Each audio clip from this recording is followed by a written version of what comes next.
Hello all, welcome to CSAT today. Let's go to the next reading comprehension question for today. This is paper 2022, set A, question number 32 and it's an inference type question. Inference type question से हमारा मतलब है कि हमें infer करना है, passage पढ़ना है और infer करना है कि उससे हम क्या समझ रहे हैं, जो question है वो आपसे inference मांग रहा है passage का. ये passage है quite a long passage as we discussed in the last question also. And this is the question. Let's read the question first. The passage suggests that Darwinian theory of evolution is not a theory at all.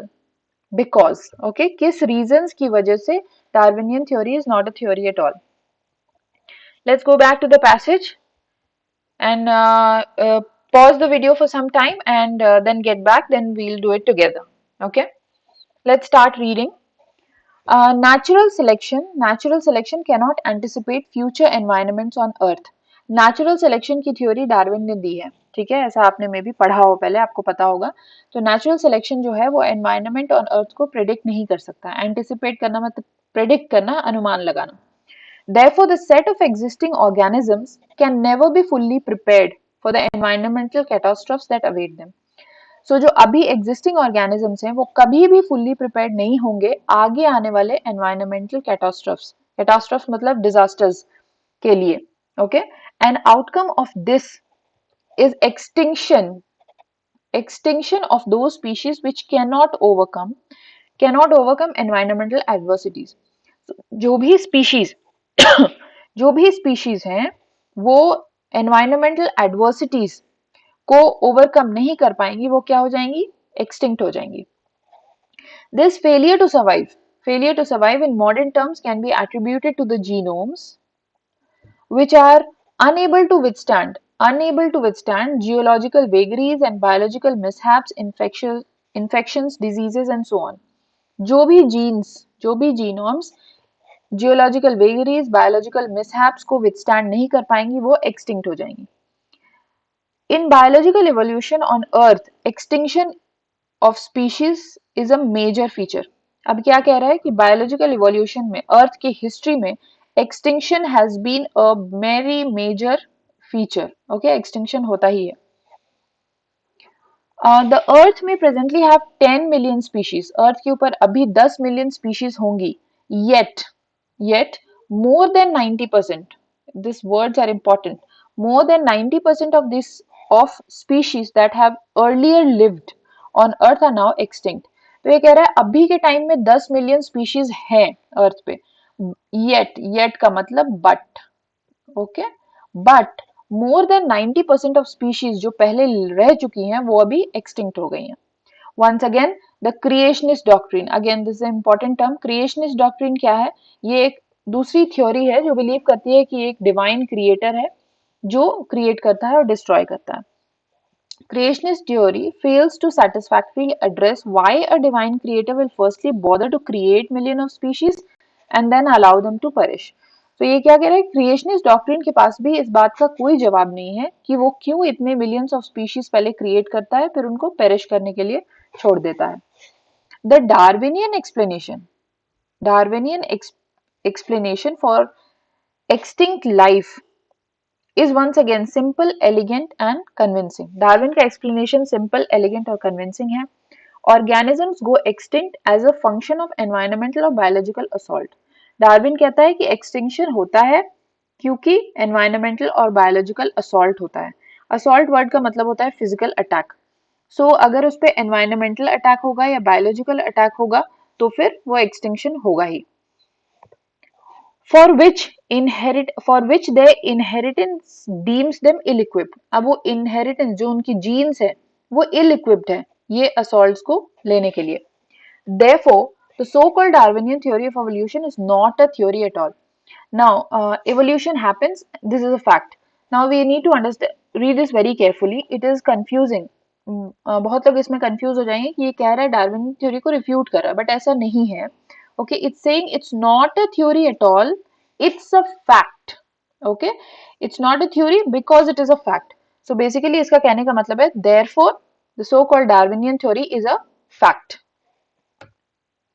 Let's move on. The mechanism of evolution Darwin propose natural selection. अब यहाँ पे आपको थोड़ा सा information उसने दिया है कि natural selection was propose by Darwin. So the mechanism of evolution is amply supported by scientific data. Evolution के लिए हमारे पास बहुत सारा डेटा अवेलेबल है कि एवोल्यूशन होता है और ये एक नेचुरल प्रोसेस है. Indeed to date no single एक भी zoological, botanical, geological, paleontological, genetic या फिजिकल एविडेंस नहीं है that evidence has refuted either of the central two Darwinian ideas. जो दो डार्विनियन आइडियाज हैं, पहला कि नेचुरल सिलेक्शन एंटिसिपेट नहीं कर सकता है फ्यूचर को, ओके okay? और दूसरा आइडिया है कि एक्सटिंक्शन एक नेचुरल प्रोसेस है. सो ये दोनों आइडियाज को रिफ्यूट करने के लिए इन सारे साइंसेज में कोई भी एविडेंस नहीं है. Okay, if religion is not taken into consideration, अगर हम लोग रिलीजन को कंसिडर नहीं करें, then Darwinian laws are acceptable just like the laws proposed by Copernicus, Galileo, Newton, Einstein, set of natural laws that explain natural phenomena in the universe. So ये कह रहा है ये सारे physicist हैं, ठीक है, ये Copernicus, Galileo, Newton और Einstein. सो ऑथर कह रहा है कि अगर आप रिलीजन को हटा दें, रिलीजन को कंसिडरेशन में नहीं लें, तो Darwinian law is as authentic, okay, as authentic as these physicists laws of nature. Okay, so this was the passage. Let's go to question again. Question ने पूछा है, the passage suggests the Darwinian theory of evolution is not a theory at all. अभी read करते time हमने बोला कि not a theory at all का मतलब है कि ये फैक्ट है, तो आप ऐसे पढ़िए कि Darwinian theory of evolution is a fact. Okay, now you find out why is it a fact. It does not satisfy creationist doctrine. Like, why does it need to satisfy creationist doctrine? Creationist doctrine एक अलग theory है जो कहती है कि एक creator है, वो destroyer है. Okay, so we'll not go by this. इसका कोई connection नहीं है डार्विन की theory से. Extinction is a function of environment and biological assault. Now this line is exactly given before this fact. Okay, let's go back to the passage and see. See,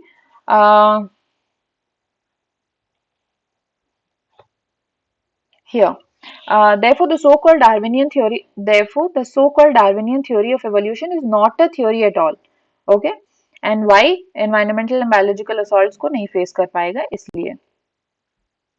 Extinction is a function of environment and biological assault.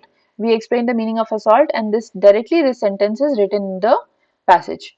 Okay, so we'll go by B as of now. Let's read. There is no evidence to refute it.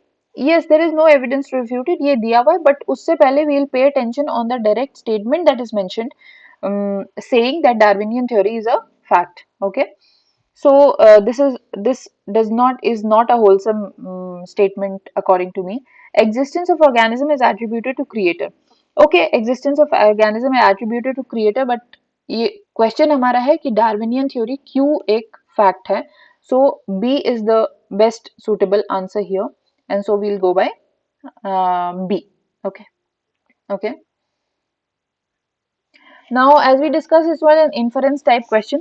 ठीक है, और आपको इसमें core message को समझना है, ठीक है, और सबसे होलसम स्टेटमेंट आपको चूज करना है to get to the answer. Environment area से था, evolution is an environmental topic. Let's go on to the keywords. Natural selection survival of the fittest. Nature उसी को सिलेक्ट करता है जो फिटेस्ट है सर्वाइव करने के लिए. एंटिसिपेट करना, प्रेडिक्ट करना है, संभावना करना या अनुमान लगाना किसी चीज के बारे में. Environmental catastrophes, major natural disasters. Okay, nature में जो बड़े बड़े डिजास्टर्स होते हैं, they are called natural environmental catastrophes. Extinction, complete species disappearance, पूरी की पूरी स्पीशीज जब डिसअपियर हो जाती है, that is called extinction. Genomes, genes, entire genetic material. Okay, geological vagaries, unexpected earth changes, earth से related जो changes हैं unexpected, they are geological vagaries. Biological mishaps, unexpected biological problem. Okay, biological evolution, species changing over time. एक time बहुत सारे years में जब एक species दूसरी तरह की दिखने लगती है, that is called evolution. Creationist doctrine, the belief in the divine creator. Who is the divine creator? It's the God. Zoological related to animal studies, biological plant studies, botanical is plant studies, geological is related to earth history, paleontological related to fossils, genetic related to genes and heredity, and natural laws is fundamental principles of nature. Okay, so this was it. Let's see you tomorrow with the next PYQ. Thank you.